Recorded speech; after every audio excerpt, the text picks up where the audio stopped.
Pronto. Então, o objetivo dos recursos expansivos, então, só para falar o último aqui, prevenir complicações respiratórias. Porque eu preciso sempre lembrar que se meu pulmão está fechado, né, o alvéolo viário está fechado, ele produz muco, isso vai ficar lá alojado e pode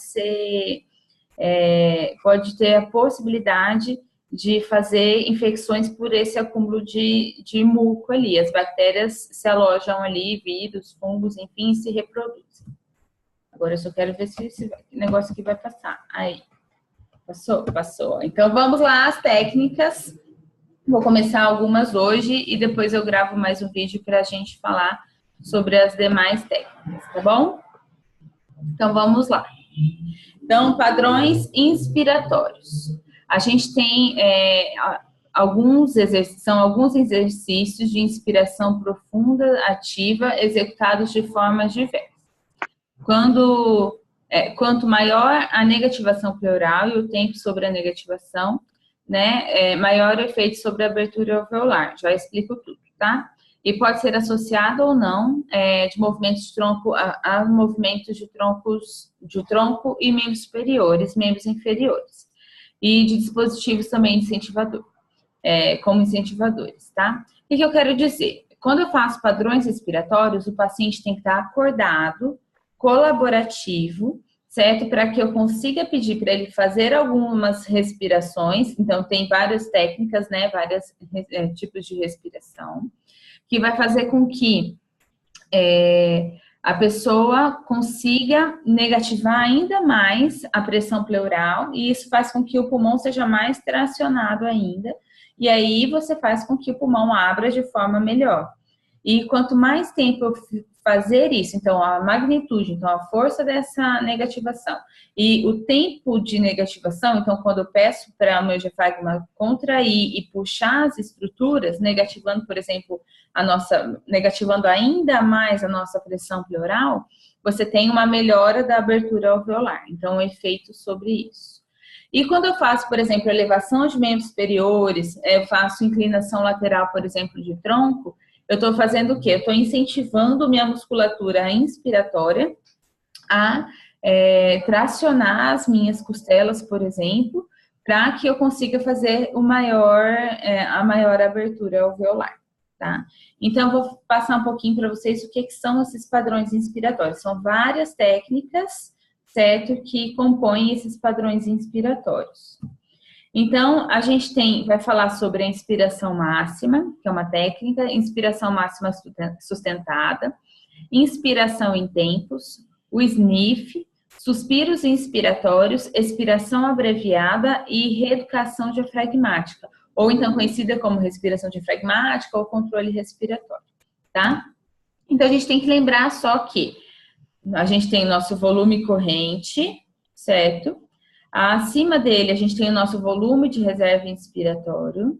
Abaixo do volume de corrente, a gente tem o volume de reserva expiratório. E, por fim, o volume residual, que é aquele ar que sobra lá no alvéolo depois de uma expiração total. Quando eu tenho, por exemplo, um fechamento do meu alvéolo, eu não tenho ar lá dentro. Então, o meu volume residual, ele cai, tá? Só lembrando, então, que a junção de alguns volumes dão as capacidades. Então, eu tenho a minha capacidade inspiratória, que é a somatória do volume corrente mais o volume de reserva ins. A capacidade vital, que é o tanto que eu preciso para sobreviver, então, é o volume de reserva ex, volume corrente e volume de reserva ins. Aí a gente tem a capacidade pulmonar total, que é a quantidade de ar que cabe dentro do nosso pulmão. Isso a gente tenta sempre alcançar o máximo dentro das técnicas expansivas, então eu vou sempre tentar encher o máximo possível, né? O mais próximo da minha capacidade pulmonar total. E aí eu tenho minha capacidade residual funcional, que é o volume de reserva expiratório mais volume residual. Quando a gente tem lá uma atelectasia, um fechamento, por exemplo, alveolar, o meu volume residual cai, então, consequentemente, minha capacidade residual funcional, ela vai diminuir, tá? Por isso que a gente fala assim, qual é o objetivo? Aumentar a capacidade pulmonar total ou capacidade residual funcional, tá? Então, inspiração máxima é uma técnica, então. Inspiração nasal lenta e total, seguida de uma expiração. Normalmente realizamos com algumas repetições e pode ser realizado também com freno labial associado e pode ser associado também à elevação de membros superiores. O que isso quer dizer? Eu puxo o fundo do ar e solto. Essa é uma inspiração máxima, mas eu puxo até a minha capacidade pulmonar total. Essa é uma técnica, eu posso realizar algumas vezes, tá? Vamos para a próxima, inspiração máxima sustentada. A gente realiza uma inspiração lenta, preferencialmente nasal, até a capacidade inspiratória máxima, e sendo seguida, em seguida sustentada por aproximadamente, sendo em pausas, né, seguida, e a gente faz pausas de aproximadamente 3 segundos, né, entre essa inspiração máxima. O que é isso? Vou explicar tudo de uma vez, né? Ela pode ser expirada com freno labial e também pode ter associação de membros superiores. Eu vou pegar a minha inspiração máxima e vou dividir em algumas vezes, no máximo até 6, tá? Porque a partir disso a gente tem outra técnica. E aí eu vou fazer o quê? Eu vou puxar, segurar. Puxo mais um pouco, seguro. Puxo mais um pouco, seguro e depois eu solto. Eu vou tentar fazer, então, minha capacidade pulmonar total, né, minha capacidade inspiratória, eu vou tentar parcelar ela em algumas vezes. Por quê? Quando eu faço uma pausa, o meu ar tende a se espalhar de forma, né, se igualar dentro dos alvéolos. Então, as pressões são igualadas. Então, cada vez que eu puxo e faço uma pausa, eu dou aquela sentada, né, falar grossamente falando, aquela sentada dentro do nosso alvéolo, e aí eu consigo fazer com que quem tem mais passe a ter menos e quem tem menos passe a ter mais, tentar igualar ali o ar dentro do alvéolo. Com isso, faz com que eu tenha mais espaço para colocar mais ar, então eu puxo mais. Faço a pausa, puxo mais. Faço a pausa e vou até eu alcançar a minha capacidade pulmonar total, tá? Essa é uma ins máxima sustentada. Inspiração em tempos. Nessa técnica a gente realiza uma inspiração. Ai, falei errado, gente. Falei tudo errado. Eu estava explicando agora a inspiração em tempos, tá, gente? Desculpa. O que eu acabei de explicar para vocês foi a ins em tempos. A ins máxima sustentada, que eu já estou com a cabeça lá na frente já.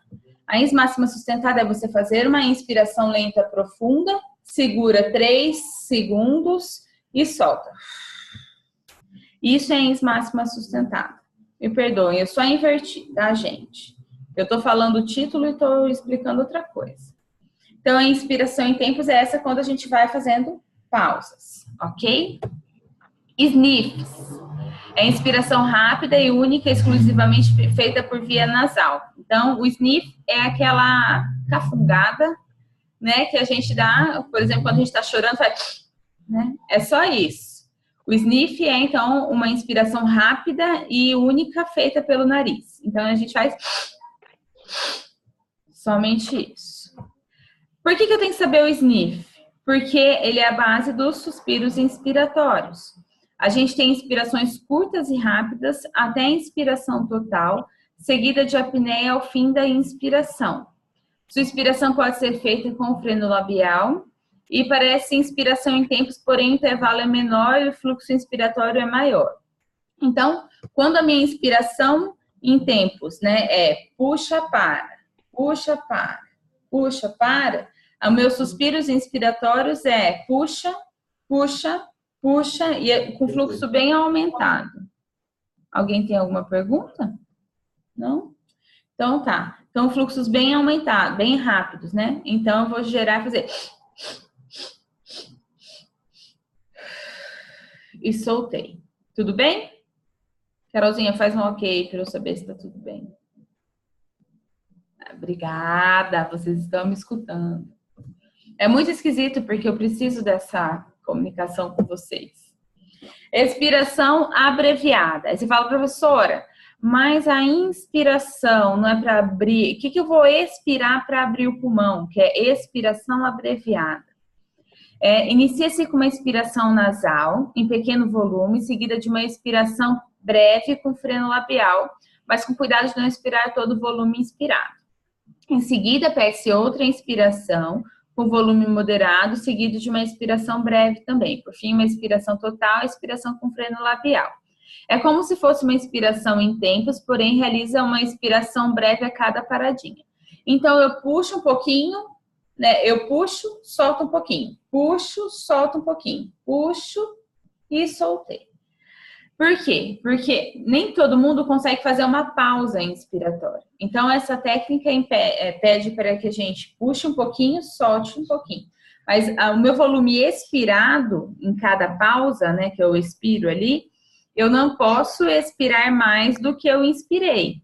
Então, eu inspiro, solto um pouquinho. Inspiro, solto um pouquinho, inspiro, e assim vai até chegar à capacidade pulmonar total. Entenderam? Então, faz aqui, ó.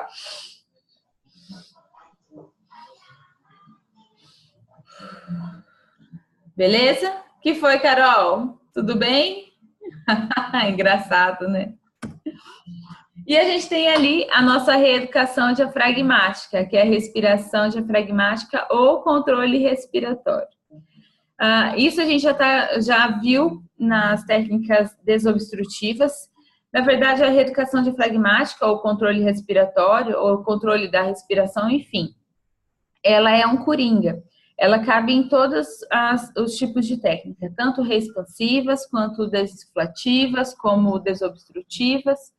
E o que acontece? A reeducação diafragmática, nas técnicas expansivas, ela busca a normalização do ritmo respiratório. Então, pede-se para o paciente colocar a mão no abdômen, ou até o profissional faz, enfim, toda a explicação aqui. O estímulo manual deve ser realizado com uma pequena compressão, onde uma inspiração nasal profunda e suave é realizada, obtendo-se deslocamento anterior do abdômen. Durante a expiração, o abdômen pode ser deprimido.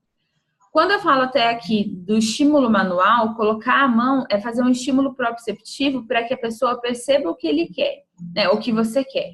Então, quando a pessoa passa a sentir que você está comprimindo o abdômen, então que é para ele soltar o ar, fazendo uma